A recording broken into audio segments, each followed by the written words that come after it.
Hi, everyone, and welcome to the show. This is episode number 47 of Pop Culturally Deprived, and today we're going to be talking about Stand By Me on your Cherry Flavored Pez podcast.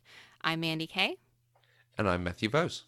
And today I am so excited that we are joined by one half of the Moo Point podcast, talented singer and songwriter and amazing friend of the podcast, Jozi Bentley. Welcome to the show, Jozi. Hi guys, thanks for having me. I'm so excited to be here. I love Pop Culturally Deprived, and I've listened to every episode. So I'm really excited to join you today. You've listened to every episode because you're so pop culturally replete. You have seen all the things. Actually, I'm pretty in Mandy's camp here. I'm fairly pop culturally deprived as well. So I found myself listening to all of the episodes even when I haven't seen something, and it's a pretty good take. If Mandy liked it, I probably liked it, or I probably would like it, and I'm happy to go out and watch it then. Oh, does that mean you don't watch the ones I don't like? Sometimes. Aw. Mandy's your pop culture canary. Yeah, now you're my pop culture guru, see? Okay. Yes. The film Stand By Me, why did you want to come and talk to this? Why is this a particular favourite for you? Stand By Me is kind of a weird film for me to really like because it's a little bit angsty for me. I tend to just, when I watch things, I want to sort of just be entertained. But this one came into my life at a weird time. I didn't see it when it first came out, but I was in high school English class, and the teacher decided to show this movie in English class. Wow. I still to this day cannot figure out why he thought that was a good choice. And I can't remember what he did. This was back in the 90s, and you certainly couldn't have like all of the language and everything. And I do remember fast forwarding the leeches scene, but I don't remember how he handled all of that. It made an impression on me, partly because months prior to this, my brother had died in a car accident. And so it was a really interesting thing for me to connect to. But mostly I liked it because, the reason that I paid really close attention is because I had just started watching Star Trek The Next Generation, and I had a big crush on Wesley Crusher.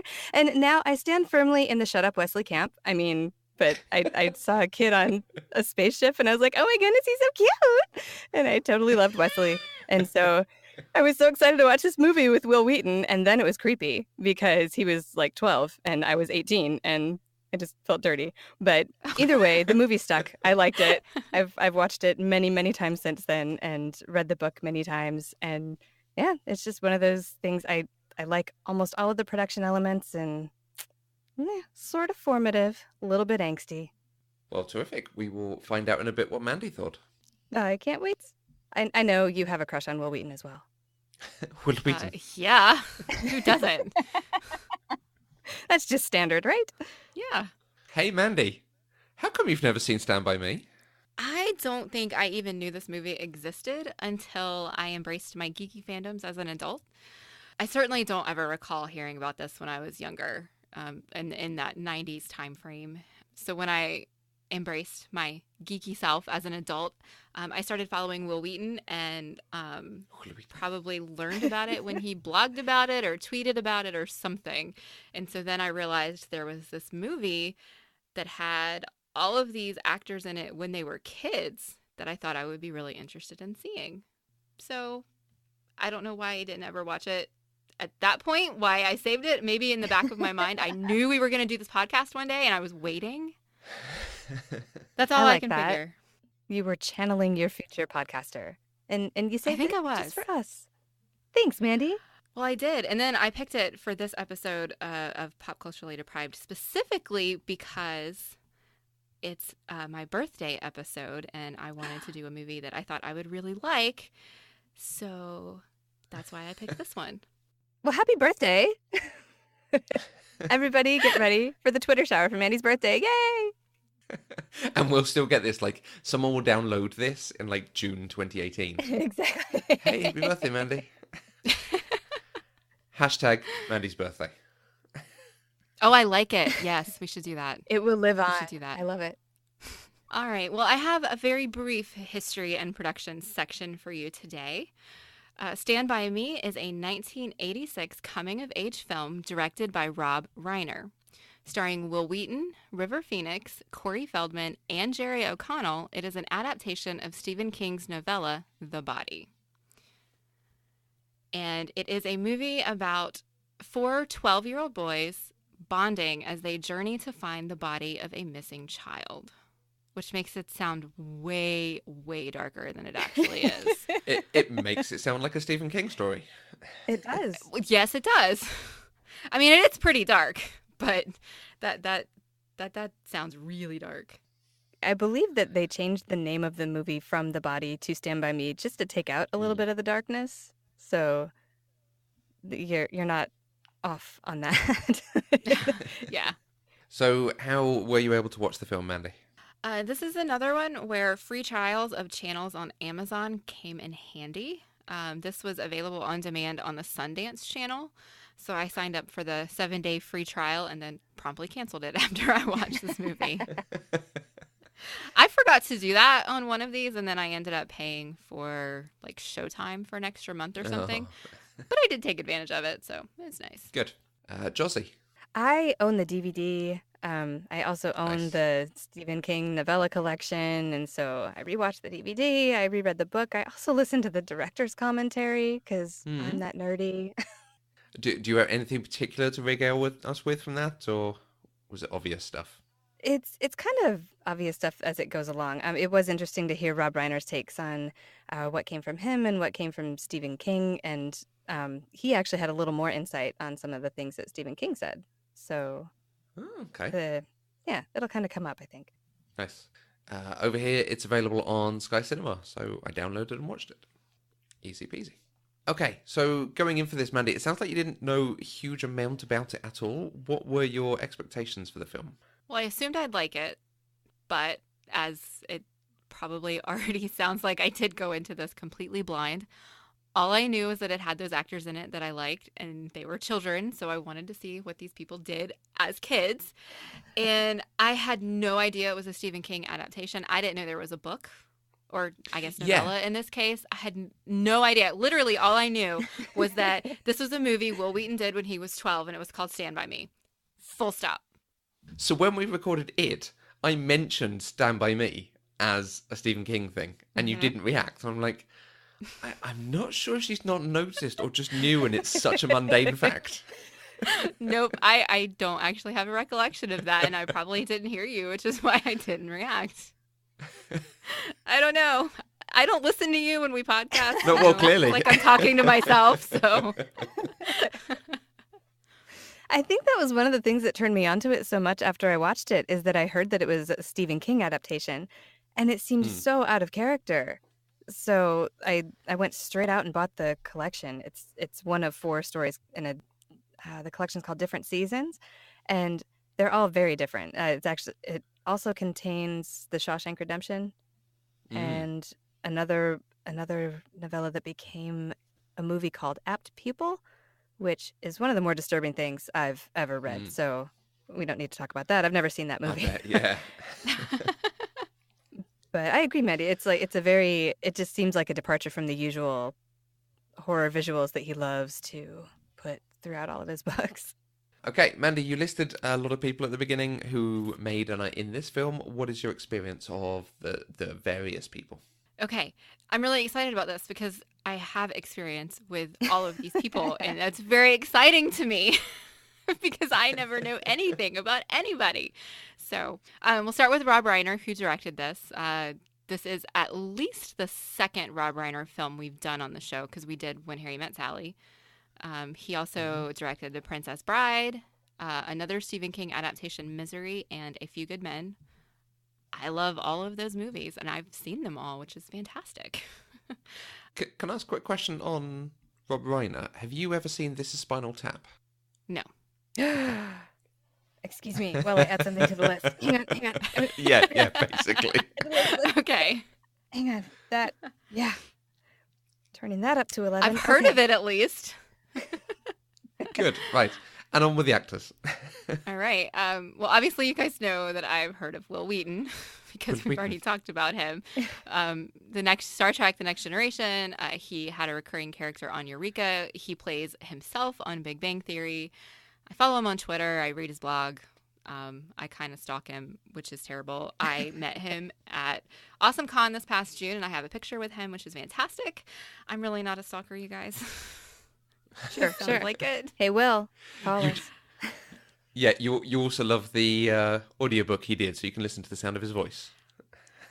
The audiobook he did, let me just tell you, I own all of the audiobooks that Will Wheaton has ever narrated. If he narrates it, I am going to listen to it. I don't care if I hate the book. But you particularly love Ready Player One. I do, actually. That's the one you I really keep like mentioning it. to me, yeah. So. Well, yeah. But I will say I discovered John Scalzi as an author because of Will Wheaton. I went and looked for books that he's narrated, and he does most of Scalzi's books. He did Redshirts, didn't he? He did. He did most of them. Agent of the Stars, Luckin. Yeah, really good. Really good author, really good audiobook narrator. Fantastic. River Phoenix is somebody that I'm mostly just aware of in general because apparently he was really super famous and then he died really, really young. Yes. And it was like a big deal when he died. And so I'm really more familiar with him in that context than anything else. I don't think I knew who he was until after he died. And then one of the movies that I used to watch over and over and over again in middle and high school is a movie called The Thing Called Love.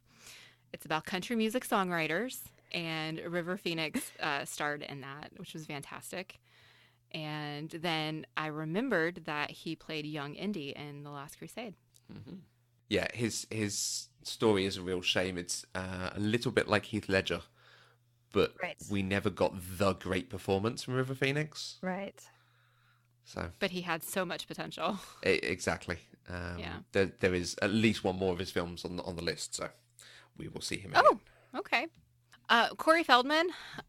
This is one really where it's more, again, pop culture awareness than anything else. I have seen The Goonies, and I think that's all. I know him as one of the Coreys, Corey Feldman and Corey Haim. This was actually almost a I don't Corey's know movie. why I'm aware. Yeah. I don't know why I'm aware of the Coreys when I've only seen The Goonies. No idea, but that's a thing. I think it's because you lived at one point in the 90s, so you had to. I mean, only at one point. If you existed at all in the 90s, you were forced to know what the Coreys were. I'm the same way. I actually never watched them, but I knew who the Coreys were. And I don't think I could, if I saw a picture of Corey Haim, I might not recognize it. I would recognize him as a Corey, but I get them mixed up. Like, I mix up which one's Feldman and which one's Haim. Me too, all the time. So, Jerry O'Connell did a lot of film and TV in the 90s, and I actually saw most of it, shockingly enough. Jerry Maguire, he was in Scream 2. He was in Can't Hardly Wait. He was in the Veronica Mars movie from 2014. He was a recurring character in Crossing Jordan. He was the main character in Sliders, which I didn't actually watch, but I always wanted to. So he's done a lot of stuff. And then we've talked about Stephen King before. Obviously, this is the second Stephen King movie we've done in the last 2 months. So I've seen generally the non-horror stuff, like The Shawshank Redemption, The Green Mile. Obviously, I've seen It. I've seen Misery. And, you know, I have, of course, seen The Shining. So I've seen some of the horror stuff. I like how you said, of course, you've seen The Shining, because I haven't seen The Shining. Yeah, because you're Mandy. You've seen everything.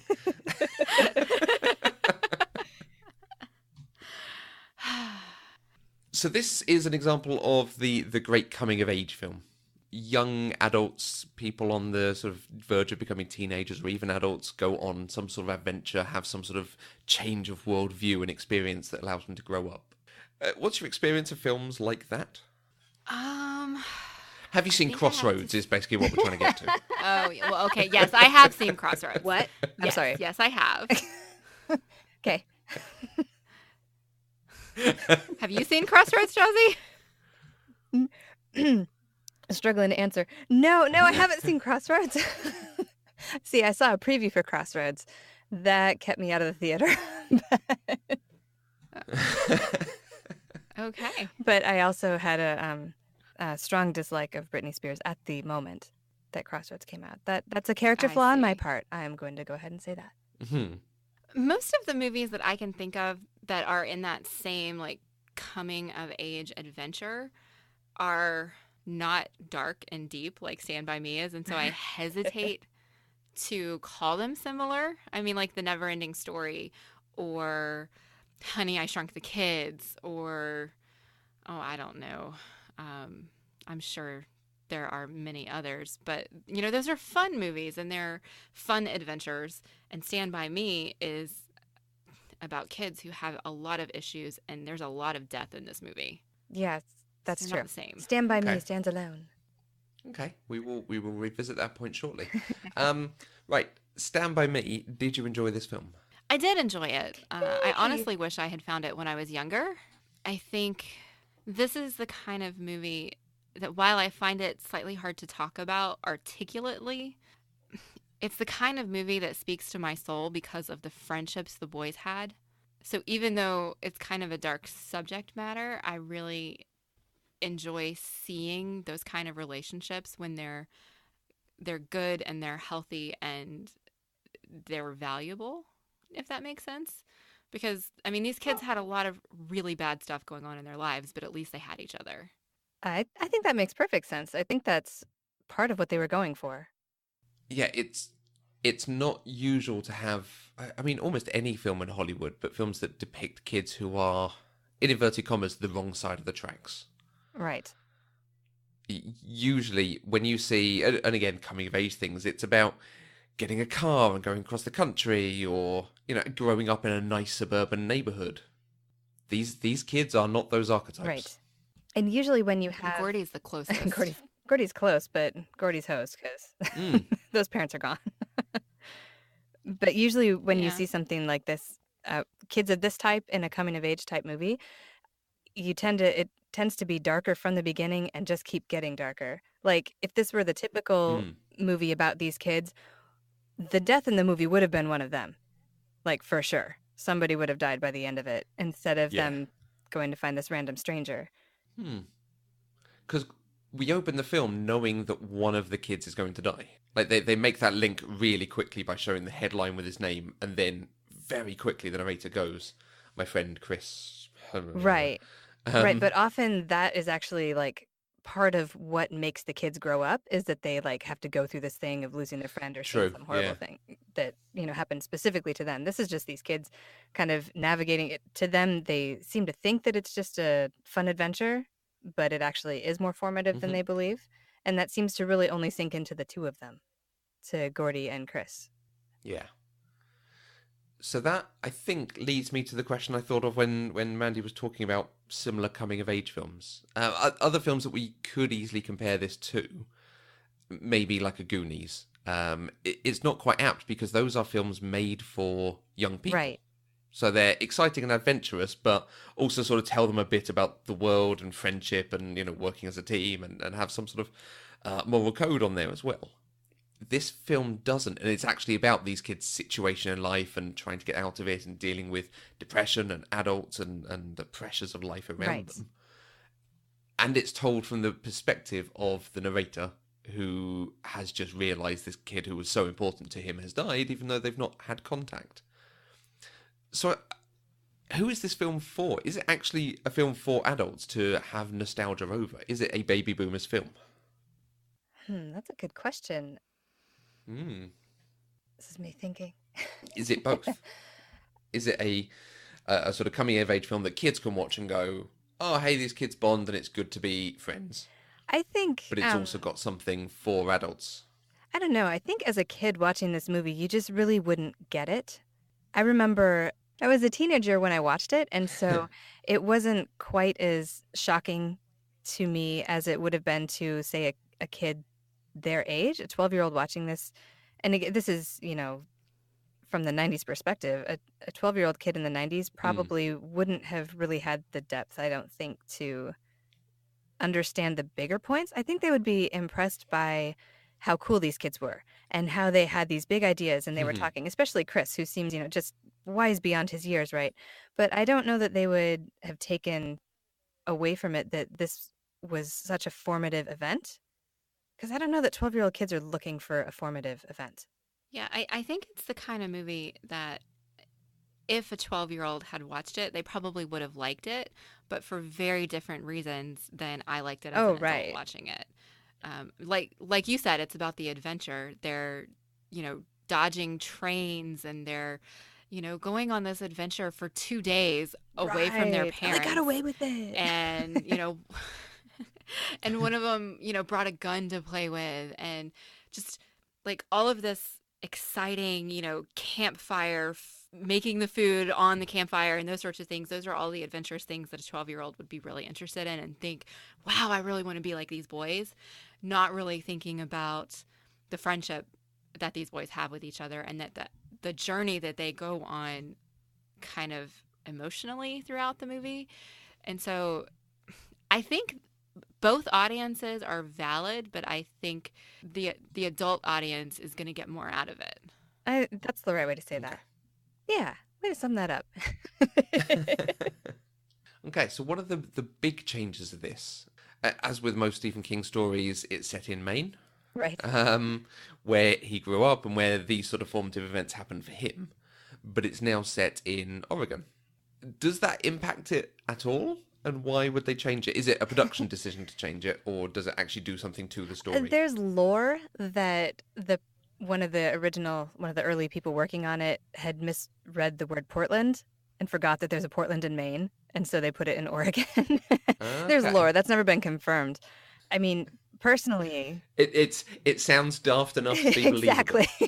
Well, it's funny because like all the towns that they talk about, they actually are doubled in the Pacific Northwest. That's what makes me laugh about it, because Stephen King famously crosses his character and geographical references, and so it wasn't at all hard because there is a Castle Rock in the Pacific Northwest. It's actually in Washington, but Oregon's cheaper to film in, so they filmed in Oregon, and they actually think they filmed in Brownsville, Oregon.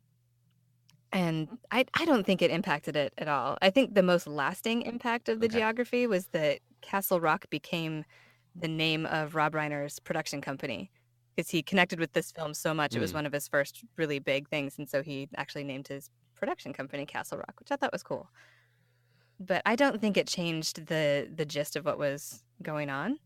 I grew up in really small rural America and in Indiana, and I still connected with everything that was happening, so I don't think the geography made that much of a difference.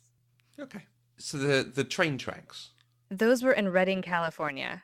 This is almost too detailed a point. I remember visiting a friend in Redmond, Washington, and there was a bit where the train tracks go through the town and then out a bit, and we walked along them for a bit. And I think they were disused, but I did have a thing of like, hey, this is kind of like Stand By Me. Is that just what train tracks are like across America? I don't know. There's a lot of rivers out here with hills on either side. So I can think of 4 or 5 bridges in Oregon that I live in Oregon, and I can think of think of about 20 bridges for sure. And I can think of at least 3 railroad tracks that I've walked across like that. So okay. I've walked across a lot of railroad tracks, but there are no bridges in my area when I grew up that I can think of. So it would have just been, if a train was coming, I would jump in the ditch or go in the woods. I wasn't quite so perilous as those bridges. It's great. It's fundamentally different from the way that we do trains over here, like fences and barriers, and it's very difficult to get onto train tracks, particularly when a train is around. General safety. Oh yeah, no, it's not like that at all. No.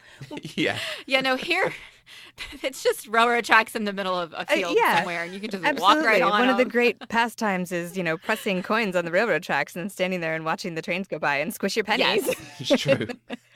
Oops, we lost a finger. That's okay. We've got 9 more.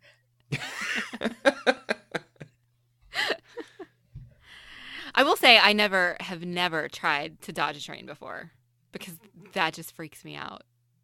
It feels almost too easy. It seems like an obvious thing. The train is going one speed, so you jump right before it gets there, right? Yeah. Well, apparently not, because a lot of people die from doing that. So I need to watch the news more, I guess. I suspect there's other things involved than just bravado. Drink is what I mean. Oh, the drink. Yeah, possibly. Yeah. I think probably overestimating your ability, thinking that you can wait until the last second and you can still get off because you think it's only going one speed. So of course I can get off, and then you know, overshot it, and oh, guess what? You're dead now. Yeah, you know, Saturday in rural America. That's just how it works. Pretty much.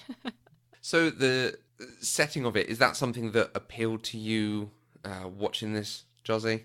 And the sort of understanding what they were going through and seeing Do you it? mean the fact that it was in Oregon, or just the general, like...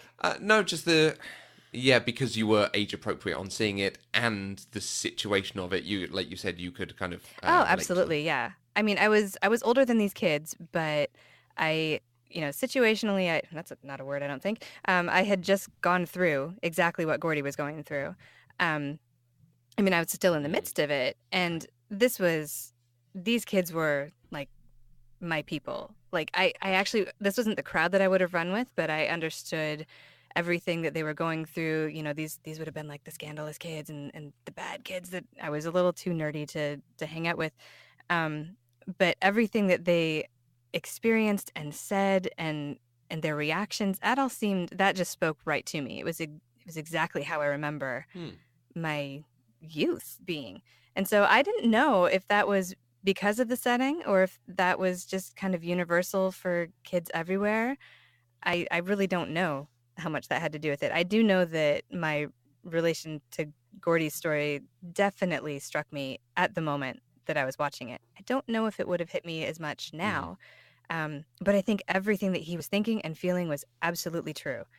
And I do want to go on record to say my parents were wonderful people, and they didn't ignore me for the next 20 years. But his, yeah. Hi, Jozis' mum. Hi, Mom, Dad. I love you. But no, yeah, I mean, that was all very real. And one of the major things they did in the adaptation was the book was just a little bit more of Chris's story, actually. And Rob Reiner made a conscious decision to turn this into Gordy's story. And I think that made it more poignant for most people. Yeah, it's interesting because watching it, I do always feel like Chris has almost more of a journey's not quite the right word, but growth from. I think there is an opening line about him about his parents are bad, his brother's bad, he's going to end up being bad. Everybody knew he was going to be bad, even Chris himself. Yeah. Partially because of, I think, his friendship with Gordy and his ability to sort of understand his own situation is what helps him step out and become an attorney. Yeah. So he has a growth developed throughout the Which film. is funny because he spends a lot of time lecturing Gordy about don't let your friends drag you down, you know, we're the losers. But then he lets his friend Gordy actually kind of bring him up because he wouldn't have taken all those steps to move forward and become an attorney if he hadn't taken what Gordy said to heart, which is, but you're smart too, and you've got potential too, and you don't have to land in this cesspool that everyone expects you to. Yeah. Mandy, almost the same questions for you. Obviously, you're coming at it from a very different time of your life, but is there something seeing these kids that you had some of the same experiences or friendship groups? Obviously not the same experiences. Does it speak to your childhood? That's a tough question. Honestly, not really, because I never had a group of friends like that. I moved around so much as a kid that I didn't keep friends.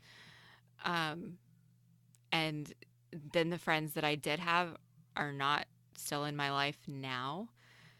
So I don't know what it's like to have the kind of bond that these boys had, which is why I had said I wish I had seen it when I was younger, because it's the kind of bond that I've always wanted to have. And so I like seeing it on the screen or in a book that I'm reading or whatever. And it probably would have, I don't know, made me feel better or worse about my life. I don't know. Mm-hmm. It would go one way or the other. But yeah, I haven't experienced a death in the family that way. I have had my parents kind of ignore me, but not really. I mean, my childhood was crappy, but normal, I think. Okay. I don't know. Like, okay. I just don't think I related to it, is really what I'm trying to say. Okay. I'm interested because I can remember watching this film probably as a teenager, maybe, and not being able to relate to it, but because it's such a different situation and different environment than anything I certainly had experienced at that point. And whilst I had friends that, that we had a tight group and we always hung around and mucked about and stuff, we largely played Magic the Gathering and then went out to see bands. So, like, quite a different situation. Those kids are playing cards. So you wouldn't go into the woods for 2 days? Yeah. And maybe if these kids were doing this stuff now, maybe they'd be playing Magic. They'd be playing Magic the probably Gathering, not. and then they'd be camping out in front of the rock band venue for the 2 days prior. Yeah, right. So I have the same thing that no, it's not something I relate to in that way, but you can sort of see what the film is doing. Like, oh, it's really interesting, these kids, and they're each representations of different sort of adolescent styles and different the rages you go through as an adolescent, about families and about your situation, your hopes for the future. So it does a lot of good work. It's just, even if it doesn't relate, you can still see what's going on with it. So if it's that makes half sense. universal. Yes. Absolutely. Demi-universe. Okay, one of the characters that we've not mentioned is Kiefer Sutherland as the neighborhood bully. Kiefer Sutherland. Ace. And he's a bad boy. He's so bad. He doesn't even really get his comeuppance. He just gets scared off. And it makes me a little bit worried about the future of these kids. Like, he's going to come after them, surely. Like, he's going to be pissed and come after them one by one. Well, I'm curious what your headcanon is, what you think happened, because I do have the advantage of having read the book, so I kind of know what happens to Ace. Okay. Oh. Okay. That's Yeah, go ahead. I Okay, have no okay. headcanon. I just come away from it going, I would expect a point there of him being shamed and Oh never man, coming wouldn't that have been after them. great? Okay, so this is a Stephen King book. You remember that, right? So first, it went down a lot like they said. Only actually in the book, Chris is the one who pulled out the gun because the other boys didn't know about it except for Gordy. Okay. Chris is the one who faced down Ace, which more on. Well, actually, that was one of the things that Stephen King was super thrilled about when he saw it. He was like, he told Rob Reiner, "That was a great idea. I wish I'd thought of that. The movie's so much better than the book because Gordy's the one who faced down Nice. Ace." But anyway, what actually happened to Ace was, first of all, he was the one who decided to put in the anonymous call instead of the 4 boys. I don't know why that was the case, but they actually did hunt down the 4 boys one by one and beat the living tar out of them. And all 4 boys just kind of dismissed it. They never ratted out Ace and his henchmen. They just went, "Oh, it was worth it," and moved on. And nothing really ever happened to Ace. Gordy saw him, a few years later, like 10 or 15 years later. He just saw him, wandering into the neighborhood bar in the evening, and he just turned into like a car mechanic or something like that. Just after his long day's work, he assumed he just hung out at the bar, 3 or 4 hours a night. Okay. Doing his thing, then went back home. Ace just kind of went on living. Went home, bleached his hair. Pretty much. Pretty much just became, what Kiefer Sutherland is today. So there we go. Okay, that's not true. That's mean. Fair enough. I love Kiefer Sutherland in this movie. I think he just did such a good job with this character. And I'm not a huge Kiefer fan, but I think this is my favorite thing that he's ever done. I think he just personified it and did it extremely well. He should have just kept going on playing villains the rest of his career. Yeah, you get the real alpha dog sense from him. Yeah. Just barking at everyone and controlling things. And just the destruction of the mailboxes. Right. It is so pointless and petty, but that's all these kids have got to do in Right. this town. I've actually played Mailbox. It's very believable. Yeah. Oh, really? Oh, really? Okay, we played it Jozi. with garbage cans. So it wasn't actual destruction of property. It was just very, very messy. You guys, there really isn't a lot to do. There's Magic the Gathering. What more do you need? We didn't have Magic the Gathering. We didn't have, internet to know that there was Magic the Gathering. Okay. I also just want to talk a little bit about the structure of the film. It is told, like I've said, from the point of view of the narrator. So the adult Gordy, Richard Dreyfuss. Right. And then you go straight into effectively flashbacks, but the flashbacks are the film. A bit like Wonder Woman does, almost. You've got this slight bookend, but the rest of the film is actually his thing.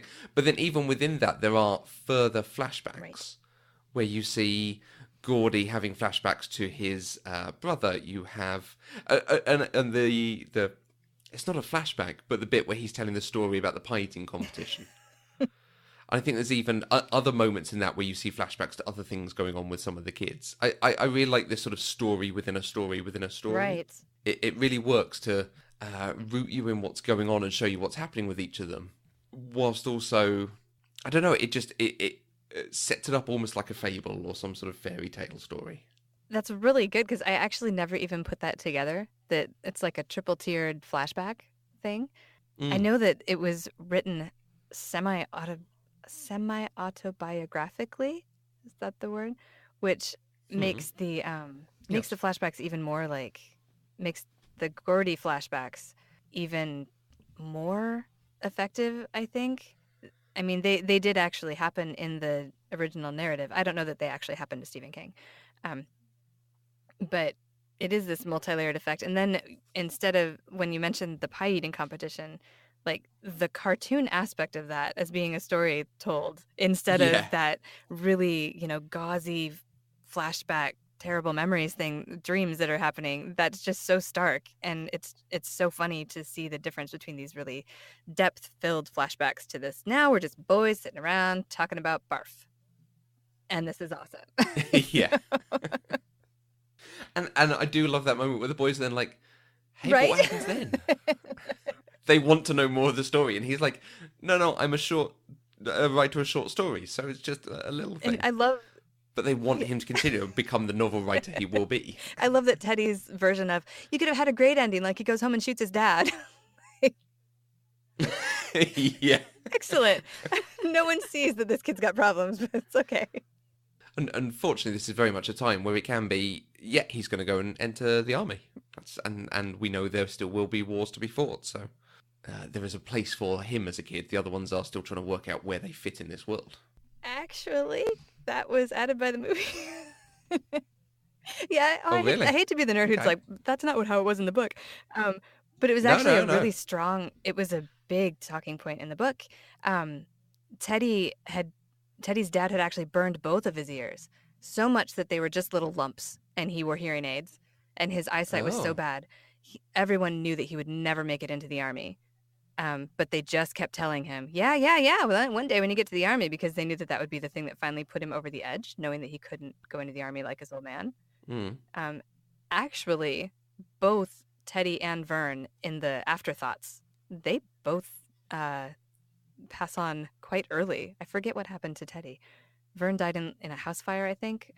Teddy was driving his car too fast with a car full of people and flipped it, and everybody in the car died or something like that. Like both Teddy and Vern didn't live past their early 20s, which was kind of sad. I'm suddenly seeing how much of a Stephen King story Yeah, this it is. makes a lot more sense when you read it. It's not as like graphic and morbid as the rest of them seem to be, but you can see how the adaptations turned it into something more accessible, I guess. I don't know. Stephen King loved this adaptation. Yeah. He told Rob Reiner that this was the best adaptation of one of his films that he'd ever seen. And that's actually why they worked together so often. Stephen King would seek out Rob Reiner often after this because of these subtle little changes. And I say that, but like the movie is really, really very faithful to the book. So much of even the little dialogue bits, well, all of the major dialogue is lifted directly from the book. But they made those, it sounds like I'm talking about a whole bunch of changes, but there really weren't that many changes. They just kind of turned it into Gordy's story. And, those afterthought incidentals just changed a little bit. So, as an adaptation, in your opinion, is it adapting the story, so what is written down they are putting on screen, or is it adapting the feel of the story? It's absolutely adapting? That's not a word. It's absolutely adapting the actual story, what's happening, and putting it on the screen. The feel is all there. I mean, all of the narration from Richard Dreyfuss, that is lifted straight from the text. All of the big important things that the kids are talking about, the conversations, those are all lifted like syllable by syllable from the text. It's really it's really impressive. I am one of those snobs who compares the books to the movies and like, the book is so much better. But this one is not that way. It's really very true. It was just those couple tweaks. They sound major, but they're not really, because when you read the book, you're also reading it from, I mean, it is Gordy who wrote the story. And so you're reading it, Gordy writing in first person, Gordy even making references to the stories that he was going to write. And, it's funny that I made $1 million off of, describing gore, but this kid wasn't gory at all when we found him, that kind of thing. So, I mean, it's kind of a surreal experience because, it's Stephen King writing about himself as Gordy, who's writing about this thing that didn't. It's I think it's a very, very true adaptation. I really recommend, even if you don't read, the whole novella is like 500 pages. I recommend going out and finding the body if you like this movie. It's Stephen King. Yeah. Okay. So we talked about the kids sitting around telling the tales around the campfire. And that great bit where, is it Jerry? Jerry O'Donnell. The big kid? Vern. Right? Vern, Okay. yes. And he interrupts him and starts sort of asking questions and going off on one. It's like, no, let Gordy tell the thing. They really do have childish characteristics at times. Yeah. I mean, I remember that from being a kid, really wanting to be taken seriously as an adult and really wanting to just to look more mature than I really was, and being able to pull it off for a certain amount of time. But then eventually you just kind of revert back to your random childish nature. Like, we're talking about the future and how our old man is, scum. Let's go play Legos. Whee! I love how these kids they snap back and forth between those two things so perfectly. It seems seamless to me. It's partly the casting and part the writing. I think they really managed to pull that off and portray it, but I love how they're doing that super serious comment. The conversation where they're walking along the tracks and Gordy and Chris are in the back, talking about how Chris doesn't want Gordy to let his friends drag him down, and then the camera flashes up to Teddy and Vern in front going, well, no, there's no way that Mighty Mouse could beat Superman, or whatever it is that they're talking about.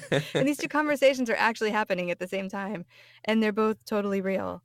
I just thought that was something I just remember relating to that, wanting to be taken seriously so badly. But at the same time, I wanted to go and buy a Barbie because I just wanted to go play. So. Mm-hmm. Yeah, it's such it's almost a childish notion, the wanting to be seen to be grown up. Yeah. Because now as an adult, I'm like, I just want to have fun, right. guys. I don't want things to be hard. Yes. Now I would give anything to just go play Legos. Yeah, right. Interesting you talk about the writing and the casting and the acting. I suspect the boys themselves were very good at doing the childish stuff. Yeah. Because some of the stuff I read, like the behind the scenes things, Rob Reiner, it sounds like, had to work very hard to get some of the adult moments. There were comments about him screaming at the boys to make them look afraid enough for the train chicken moment, and having to get River Phoenix to talk about an adult letting him down enough and how he got to him to that place. He mentions that in the commentary. He had to really coach him through these horrible, dark feelings, and he did it so well that it took a while to bring him back up. Like he says, and then I had to hold him and hug him and tell him everything was going to be okay. It was all done. It's so easy to picture, big cuddly Rob Reiner, just, it's okay, buddy. I think they only could shoot that twice because it was so affecting for River once he finally got it. Oh, River. I know. That's a shame. It makes me sad. That final shot when he's walking away at the end, that one gets me every time. I can barely watch that without... I'm not crying, you're crying. Somebody's chopping onions. Yeah, the only water in the forest. Let's lighten the mood, I think. Okay. Let us talk about some of our favourite moments of this film, because there is a lot of fun to the film. I mean, we've mentioned sitting around the campfire and telling silly stories and so on. Jozi, you've probably got a lot from this, but what are some of your favourite things from Stand By Me? Okay, it's still dark, but I absolutely love Kiefer Sutherland. That's one of the first things I think of when I think of the things that I love. Mm. But I also love just the crap that these kids said. It's just so funny. My absolute favorite line is, well, I quote cherry flavored Pez all the time, and I get weird looks for that one. But my favorite is, you use your right hand or your left hand for that. Yeah, That was the one. that's a It's so superb great. line. It did not come from the book. Yeah. It was so good. Oh, Nope, really? it was one of the few. So for our listeners who haven't watched the movie, can you put that in context and give the I line don't think I'm for allowed to put it in context. I don't know. Because that's what makes it funny. I mean, So Teddy is trying to convince all the boys to walk across the train tracks, the trestle, and everybody's a little nervous about Mm-hmm. The big what's that? bridge. Yeah, the big bridge, the shake bridge. Mm. And some of the kids are trying to convince him to go down to another bridge, and Teddy says, Look, you guys can go one, two. I'm crossing here. And while you guys are dragging your candy asses halfway across the state and back, I'll be waiting for you on the other side, relaxing with my thoughts. You use your left hand or your right hand for that? "Do you use your right hand or your left hand for that?" So see, good. that's what makes it funny. And I'm still laughing. Yeah. It's almost too good for a kid Right? that age. It's so. It's so sharp.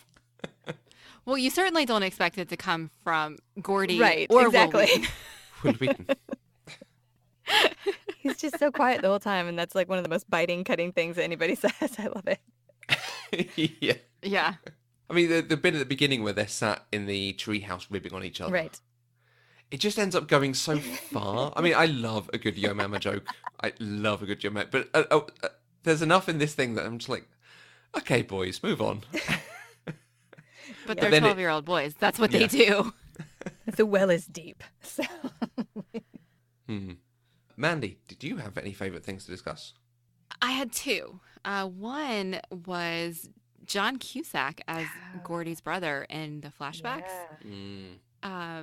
One, just because I love John Cusack and I thought he was perfect for the part. And just Gordy's memories of his brother were so good.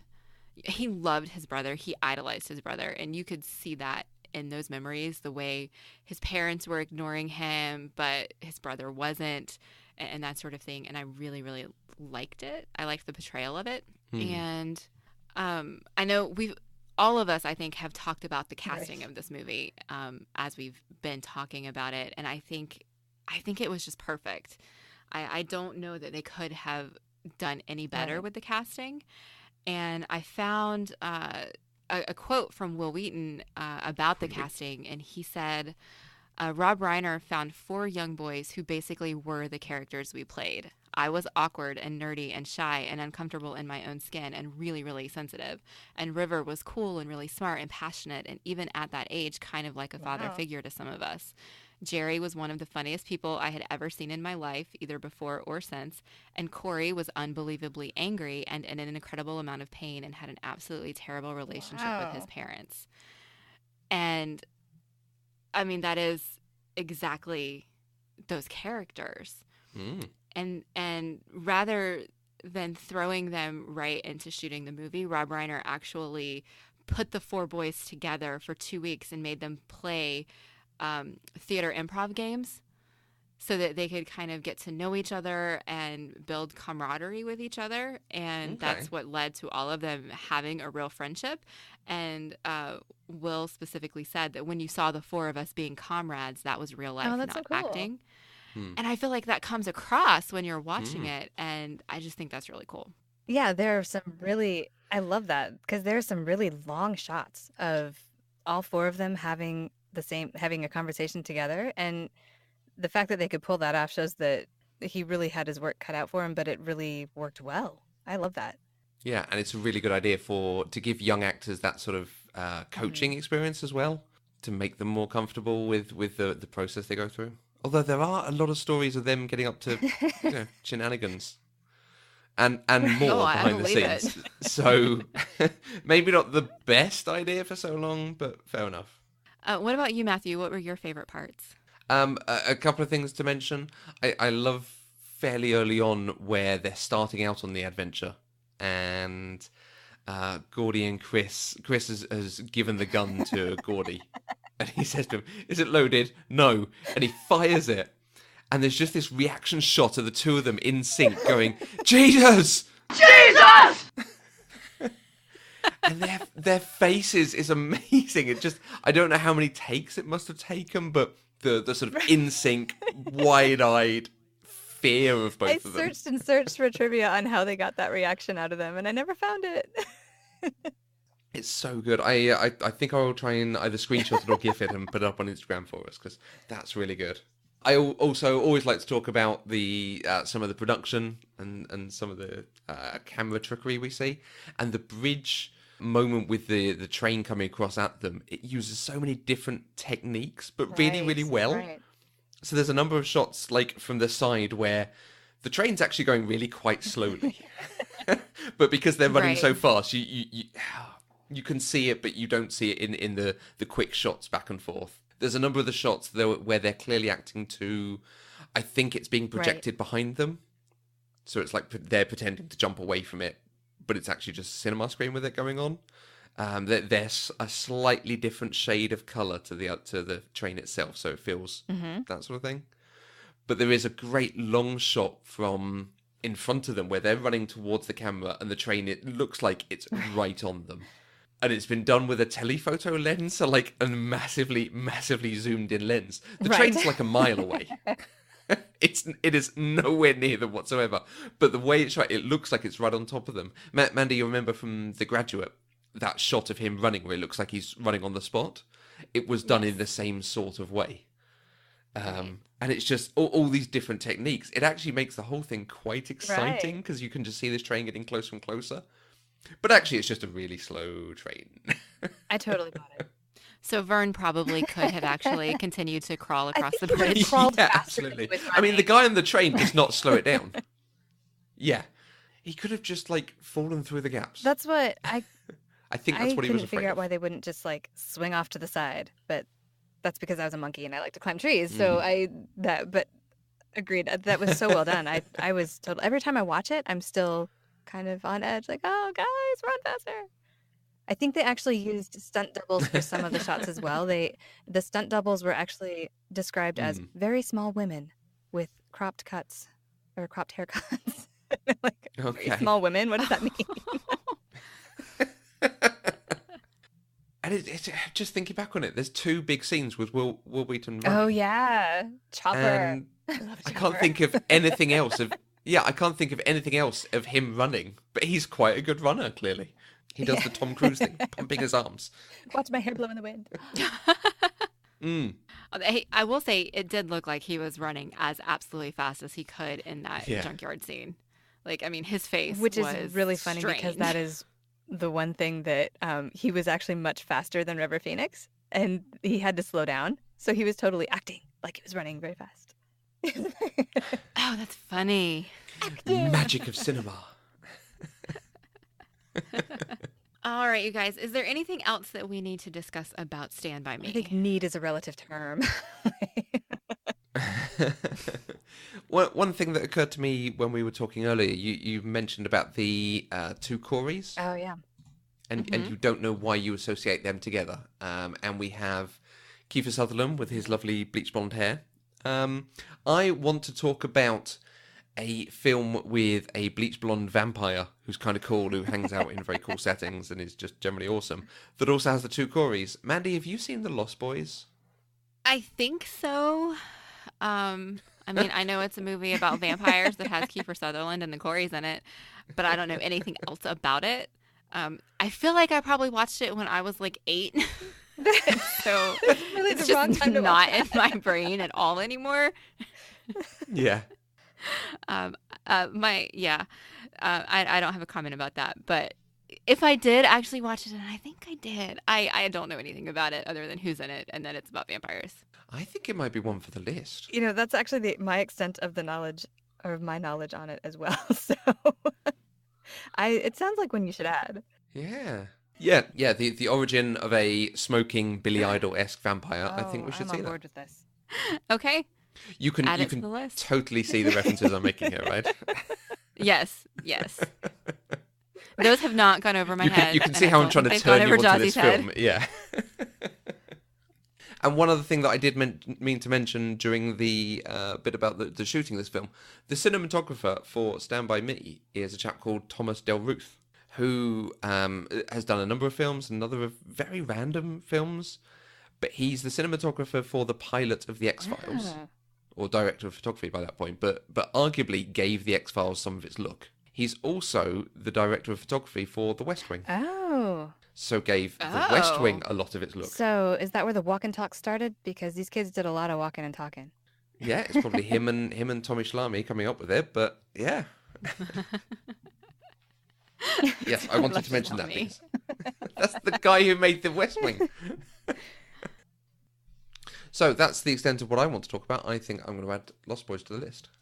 Josie, do you have any recommendations that Mandy hasn't seen? Okay. So my list is a lot like Mandy's, so I had to work hard on this.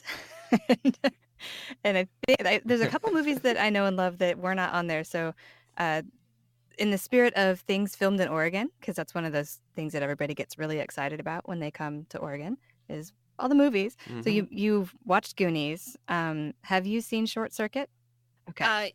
Yes. But again, I don't really remember it. Short Circuit is a good Oregon movie. Number 5 is Alive. Kindergarten Cop and The Ring are also really famous for being shot here. But you're not a huge horror fan, right? So maybe you might want to skip The Ring. No, but I haven't. I've seen it. Oh, okay. Well, then there's that. And I've seen Kindergarten Cop too, so. Yeah, and it's not a tumor, so it's not that horrific. A couple that I noticed. Not a tumor. It's not a tumor.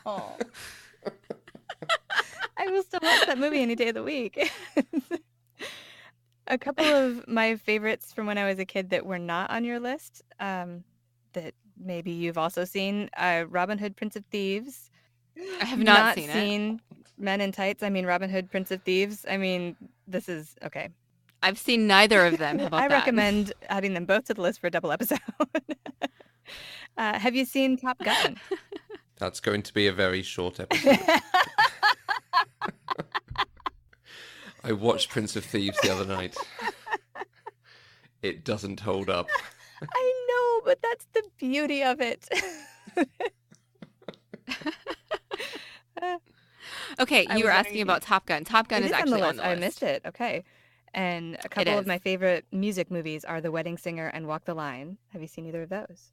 Okay, I've seen both of those. And my favorite Christmas movie, I believe, I've heard rumors that you might be having a date with the Muppets. So I got nothing else. Yes. Giant sigh from Mandy. Okay, so Mandy, it's really important that you understand.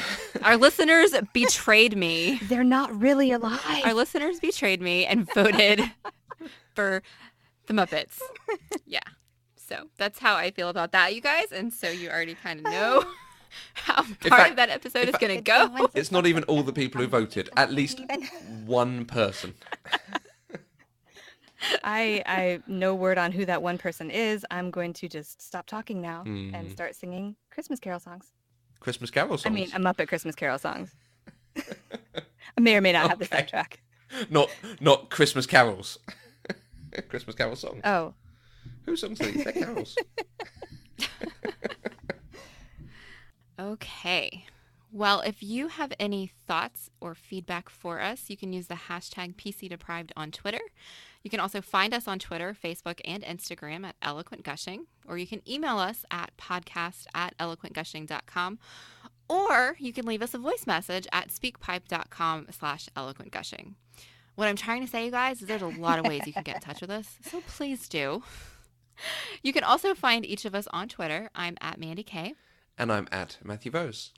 Josie, it's been a delight having you here. Thank you so much for joining us. We hope you'll come back at some point in the future. Oh, thank you, guys. I've had so much fun, and I really want to come back. Good. Where can people find you in the online world? You can also find me on Twitter at JawsBot7. You can find Moo Point, the podcast, at Moo Point. You can find my music production company at Bent Beat on Twitter. You can also find both of those things, moopodcast.com and bentbeatproductions.com. Pop Culturally Deprived is 100% funded by listeners like you through Patreon. Anything you can give, just $1 a month, it gives access to exclusive content and helps to support the network and our other shows. To find out more, visit patreon.com/eloquentgushing. And don't forget to visit eloquentgushing.com to subscribe to our weekly newsletter for updates about all our shows. We'll be back next week with another episode of Pop Culturally Deprived, where we'll talk about National Lampoon's Christmas Vacation. Until next time, I'm Mandy Kay. And what the hell is Goofy?